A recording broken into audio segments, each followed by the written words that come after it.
Tsunami Aceh 2004, 24 detik yang mengubah geologi dunia. Pada pukul 7:58 pagi, 26 Desember 2004, sebagian besar orang di pesisir Aceh masih tidur, atau baru saja bangun, atau sedang berjalan ke pasar. Lalu bumi berguncang selama 24 detik. Dalam 24 detik itu, sebuah segmen dasar laut sepanjang 1.600 km terangkat hingga 15 meter. Energi yang dilepaskan setara dengan 23.000 bom atom Hiroshima. Bumi sendiri, planet ini, bergeser dari porosnya sejauh 2,5 cm. Panjang satu hari di bumi berkurang 2,68 mikrodetik untuk selamanya. Dan 2 jam kemudian, 230.000 orang di 14 negara tidak ada lagi. Ini bukan cerita tentang bencana alam. Ini cerita tentang apa yang terjadi ketika kita tidak mengerti seberapa besar kekuatan yang hidup di bawah kaki kita. Dan apa yang kita lakukan dan tidak lakukan setelah kita tahu. Tsunami Aceh 2004, 24 detik yang mengubah geologi dunia. Untuk memahami apa yang terjadi, kamu harus turun ke kedalaman 30 km di bawah dasar Samudra Hindia. Di sana, dua lempeng tektonik raksasa bertemu, lempeng India dan lempeng Burma. Selama jutaan tahun, lempeng India bergerak ke timur laut, menyelip perlahan di bawah lempeng Burma. Bergerak sekitar 6 cm per tahun. Tidak terasa, tidak terdengar, tapi pergerakan ini tidak mulus. Kedua lempeng saling mengunci, seperti dua roda gigi yang macet. Tekanan menumpuk, tahun demi tahun, dekade demi dekade, 1 abad, 2 abad. Dan pada 26 Desember 2004, pukul 7:58:53 waktu lokal, kunci itu patah. Dalam terminologi geologi, ini disebut mega thrust earthquake, di mana gempa dorong terbesar yang bisa dihasilkan oleh bumi. Magnitudenya 9,1 hingga 9,3 skala Richter. Gempa terkuat ketiga yang pernah direkam dalam sejarah manusia sejak seismograf diciptakan. Tapi angka itu abstrak. Mari kita buat konkret. Skala Richter bersifat logaritmik. Artinya perbedaan satu angka bukan berarti 2 kali lipat lebih kuat, tapi 32 kali lipat.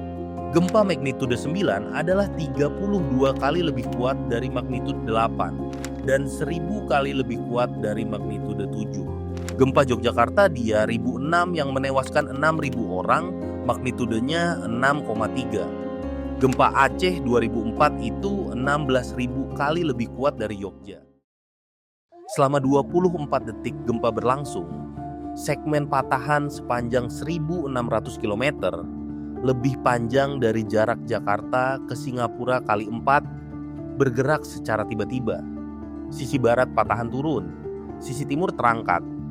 Di beberapa titik, dasar laut naik hingga 15 meter dalam hitungan detik. 15 meter, 3 lantai gedung, tiba-tiba di bawah laut, dan di atas semua itu ada sekitar 30 km kolom air laut. Inilah yang tidak banyak orang tahu tentang tsunami. Di laut dalam, kamu tidak akan merasakannya. Ketika dasar laut itu terangkat, kolom air di atasnya juga terangkat. Energi itu kemudian menyebar ke segala arah dalam bentuk gelombang yang di laut dalam hanya setinggi 1 meter. 1 meter. Kapal di atas Samudra Hindia pada pagi itu tidak merasakan apa-apa yang tidak biasa. Tapi tsunami bergerak dengan kecepatan yang ditentukan oleh kedalaman laut. Di laut dalam, kedalaman 4.000 sampai dengan 5.000 meter, gelombang itu bergerak dengan kecepatan 700 hingga 900 km per jam. Secepat pesawat jet komersial. Dan ketika gelombang itu mendekati pantai, ketika laut mulai dangkal, yang terjadi adalah shoaling. Gelombang melambat, tapi energinya tidak hilang. Energi itu harus pergi ke suatu tempat. Dan ia pergi ke atas. Gelombang yang tadinya setinggi 1 meter di laut dalam bisa menjadi 30 meter ketika mencapai pantai. Di Aceh, terutama di sekitar Maulaboh dan Lokna, gelombang yang datang diperkirakan mencapai ketinggian 30 hingga 35 meter di beberapa titik, setinggi gedung 10 lantai. bergerak ke daratan dengan kecepatan 40 sampai dengan 50 km per jam, dan membawa jutaan ton air. Ada satu fenomena lagi yang perlu kamu pahami, yaitu drawback, atau surutnya air laut sebelum tsunami datang. Di beberapa lokasi, terutama yang jauh dari epicentrum, laut surut secara dramatis sebelum gelombang besar datang. Ini adalah tanda peringatan. Ratusan tahun lalu, masyarakat pesisir di beberapa daerah tahu arti dari surutnya laut itu. Mereka lari ke bukit. Pada 26 Desember 2004, di pantai Khao Lak, Thailand, di Sri Lanka, di India, banyak orang yang melihat laut surut itu pergi ke pantai. Untuk melihat ikan-ikan yang terdampar, untuk mengambil foto. Mereka tidak tahu. Mari kita ikuti apa yang terjadi menit per menit. Pukul 7:58 di epicentrum, Laut Andaman, Barat Laut Aceh. Gempa dimulai, dirasakan hingga Bangkok, hingga Colombo, Sri Lanka, hingga Chittagong, Bangladesh. Ribuan kilometer jauhnya, orang terbangun dan merasakan lantai bergoyang. Pukul 8:14 waktu Indonesia Barat, pantai barat Aceh, 15 menit setelah gempa. Tsunami pertama menghantam Banda Aceh. Beberapa saksi mata menyebut tidak ada surutnya laut. Gelombang datang langsung. Di Banda Aceh, air masuk sejauh 5 km ke daratan. Di beberapa bagian kota, hampir tidak ada yang tersisa. Pukul 8:30 waktu Indonesia Barat, di Meulaboh, Kabupaten Aceh Barat. Kota ini paling dekat dengan epicentrum. Gelombang diperkirakan mencapai 30 meter. Lebih dari 80% penduduk kota, sekitar 40.000 orang, tewas atau hilang. Meulaboh secara harfiah terhapus dari peta. Tapi tsunami itu tidak berhenti di Aceh. Pukul 10 waktu Indonesia Barat di Khao Lak, Thailand, sekitar 2 jam setelah gempa. Kawasan resort di Khao Lak adalah salah satu destinasi wisata paling populer di Asia Tenggara. Pada 26 Desember, musim liburan Natal Tahun Baru sedang puncak-puncaknya. Ribuan turis dari Eropa, Amerika, Australia ada di sana. Laut surut dramatis sekitar pukul 10 pagi. Banyak yang turun ke pantai karena penasaran. 20 menit kemudian, gelombang pertama datang. Thailand kehilangan lebih dari 8.000 jiwa, termasuk sekitar 2.000 turis asing. Sekitar 10 waktu Indonesia Barat. Di Sri Lanka, tsunami menyerang dari 2 arah berbeda, menyusuri kedua sisi pulau. Sebuah kereta api penumpang, KA Samudra Devi, sedang berjalan di sepanjang pantai selatan Sri Lanka ketika gelombang menghantam. Lebih dari 1.700 penumpang tewas. Ini adalah salah satu bencana kereta api terburuk dalam sejarah manusia, hanya dalam hitungan menit. Sekitar pukul 11 timur India, negara bagian Tamil Nadu, Andhra Pradesh, Kerala dilanda gelombang yang telah menempuh ribuan kilometer. Masih cukup kuat untuk menewaskan lebih dari 12.000 orang di India saja. Sekitar pukul 11 sampai dengan pukul 14 di Afrika Timur, 7 jam setelah gempa, tsunami mencapai pantai Somalia, Kenya, Tanzania, bahkan Madagaskar. Total korban akhir 227.800. Lebih dari setengahnya, sekitar 130.000 orang adalah warga Aceh dan Sumatera Utara. Disinilah kita harus berhenti dan bertanya pertanyaan yang paling tidak nyaman. Bisakah sebagian dari 227.000 korban itu diselamatkan? Jawabannya, iya. Tidak semuanya. Gempa dan tsunami di Aceh datang terlalu cepat untuk sebagian besar korban di Sumatera. Jarak antara epicentrum dan pantai Banda Aceh hanya sekitar 250 km, 235.000 km.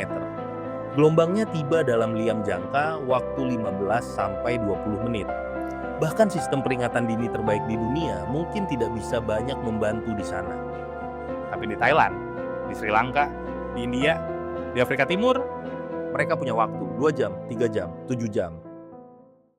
Pada tahun 2004, Samudra Hindia tidak punya sistem peringatan tsunami. Tidak ada satupun. Samudra Pasifik, Pacific Tsunami Warning Center, didirikan pada 1940 bekas gigi setelah tsunami yang menghancurkan Hilo, Hawaii. Dalam sistem itu, sensor dasar laut, stasiun pengukur pasang surut, dan pusat komando terhubung dalam satu jaringan. Ketika gempa terdeteksi, komputer menghitung. Di mana gempa terjadi?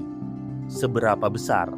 Apakah ada potensi tsunami? Dan peringatan dikirim ke semua negara di kawasan itu dalam hitungan menit. Samudra Hindia tidak punya itu. Mengapa? Bukan karena tidak tahu risiko, bukan karena tidak ada teknologinya, tapi karena Samudra Hindia tidak punya sejarah tsunami besar dalam memori modern. Tsunami besar terakhir di Samudra Hindia terjadi pada 1883 letusan Krakatau. Satu abad tanpa bencana bisa membuat kita lupa seberapa berbahaya sesuatu itu. Ada satu fakta lagi yang lebih menyakitkan. Stasiun seismografi di Hawaii, US Geological Survey, dan Pacific Tsunami Warning Center mendeteksi gempa Aceh itu dalam hitungan menit. Mereka tahu ini adalah gempa besar. Mereka mencoba menghubungi otoritas di negara-negara Samudra Hindia, tapi tidak ada daftar kontak yang lengkap, tidak ada protokol yang jelas, tidak ada saluran komunikasi darurat yang sudah disiapkan. Menurut laporan investigasi pasca bencana, petugas dari Pacific Tsunami Warning Center mencoba menghubungi kantor kedutaan negara-negara di kawasan Samudra Hindia melalui telepon biasa. Beberapa tidak diangkat, beberapa tidak tahu harus diteruskan ke siapa. Di Thailand, seorang pejabat meteorologi menerima informasi tentang potensi tsunami, tapi pengumuman peringatan resmi tidak pernah keluar. Sebagian karena kekhawatiran tentang kepanikan yang bisa mengganggu industri pariwisata saat musim liburan puncak. Itu keputusan yang hidup dalam sejarah yang paling pahit. Apa yang terjadi setelah itu adalah mobilisasi kemanusiaan terbesar dalam sejarah modern. Dalam 2 minggu setelah tsunami, lebih dari 50 negara mengirimkan tim bantuan. Lebih dari 13 miliar dolar Amerika Serikat dalam bentuk bantuan kemanusiaan dan rekonstruksi mengalir dalam 2 tahun pertama. Indonesia, khususnya Aceh, menerima sekitar 7 miliar dolar dari total itu. Operasi rekonstruksi Aceh menjadi salah satu yang paling ambisius yang pernah ada. Ratusan ribu unit rumah dibangun dari nol.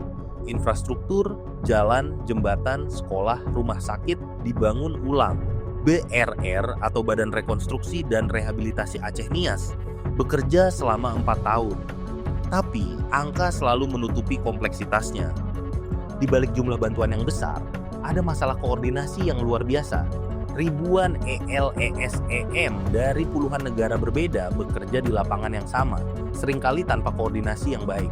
Ada daerah yang mendapat terlalu banyak bantuan, ada yang terlewat. Ada rumah yang dibangun tapi tidak pernah ditempati karena lokasinya salah. Ada konflik antara kecepatan pembangunan dan kualitas. Rekonstruksi Aceh adalah pelajaran tersendiri tentang betapa rumitnya merespons bencana dalam skala ini. Dan ada dimensi lain yang lebih personal. Tsunami 2004 adalah salah satu bencana pertama di era internet dan kamera digital yang tersebar luas. Ribuan foto dan video, termasuk yang diambil oleh korban sendiri detik-detik terakhir sebelum gelombang datang, tersebar ke seluruh dunia dalam hitungan jam.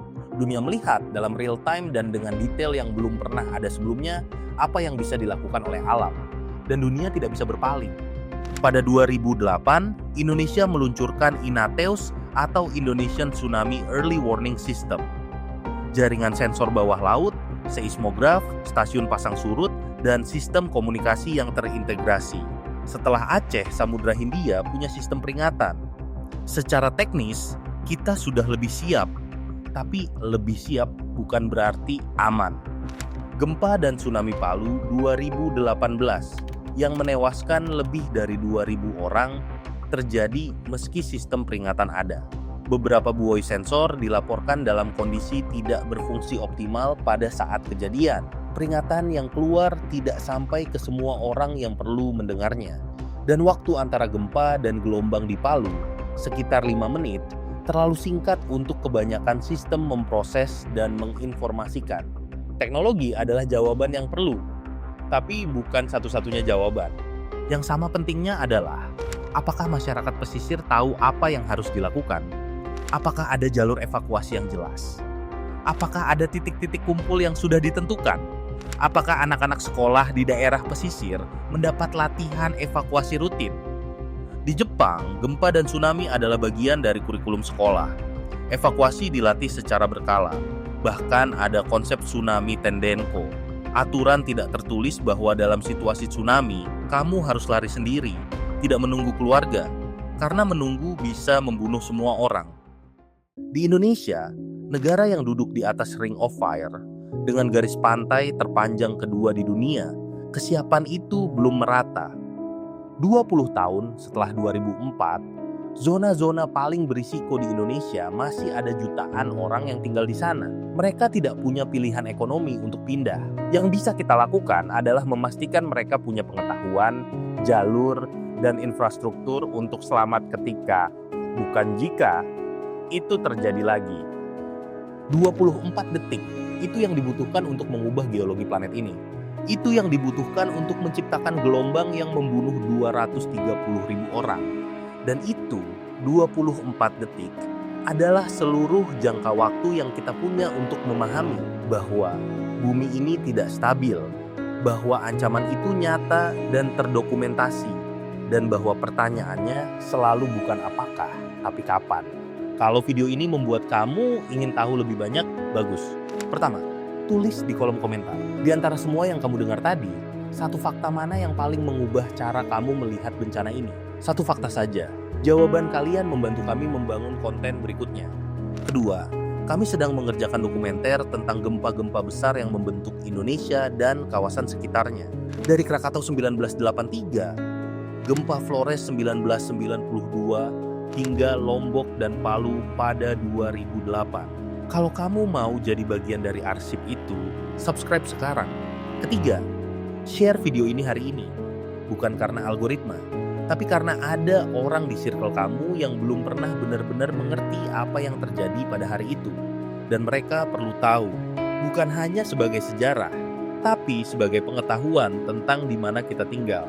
Korban Aceh tidak bisa diberi peringatan karena sistemnya tidak ada. Kita sekarang punya sistemnya. Yang belum ada cukup adalah kesadaran. Video ini adalah bagian kecil dari upaya mengisi kekosongan itu.